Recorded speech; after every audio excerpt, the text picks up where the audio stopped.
അതുപോലെ എന്ന് പറയുമ്പോൾ സിംഗിൾ എഡ്ജ് വെപ്പൺ എന്ന് പറയുമ്പോൾ നമുക്കറിയാം കറിക്കത്തി ആയിരിക്കാം, ചിലപ്പോൾ കടാരയായിരിക്കും, അങ്ങനെ നമുക്ക് പറയാൻ പറ്റും.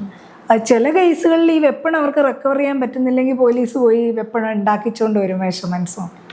അങ്ങനത്തെ കേസുകളിൽ ചിലപ്പോൾ കോടതിയിൽ അത് തള്ളിപ്പോകുന്നതിന് സാഹചര്യം ഉണ്ടാകും.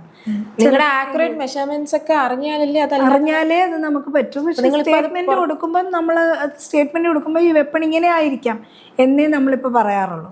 എക്സാക്ട് മെഷർമെന്റ്സ് കൊടുക്കാറില്ല. അപ്പോൾ അവർ റിക്കവർ ചെയ്യുന്ന വെപ്പൺ നമ്മളെ കാണിച്ച് വെദർ ദിസ് ഇസ് പോസിബിൾ. പിന്നെ അല്ലാതെ ഇത് ഷാർപ്പ് വെപ്പണാണ്. ബ്ലണ്ട് വെപ്പണാണെങ്കിൽ നമുക്കിപ്പോൾ കല്ല് അങ്ങനത്തെയൊക്കെ ആണെങ്കിൽ ഇടിച്ചത് ആ ഒരു പാടേ നമുക്കറിയാൻ പറ്റും. പക്ഷേ ചുറ്റിക നമുക്കറിയാം, റിപ്പർ ചുറ്റിക വെച്ച് അടിച്ചു കൊന്നു. ആ ചുറ്റിക പോലുള്ള സാധനങ്ങൾ, അതായത് ഒരു ചെറിയ വെപ്പണാണെങ്കിൽ അതിൻ്റെ ആ അടിക്കുന്ന ഫോഴ്സ് വരുന്ന സ്ഥലത്തിന് നല്ല ഹെവി ആയിട്ടുള്ള വെപ്പണാണെങ്കിൽ ഈ സ്കള്ളിൽ ഡിപ്രസ്ഡ് ഫ്രാക്ചർ എന്ന് പറയും. അതായത് കുഴിഞ്ഞിരിക്കുന്ന കണക്കുള്ള പ്രത്യേക തരം ഫ്രാക്ചർ വരും.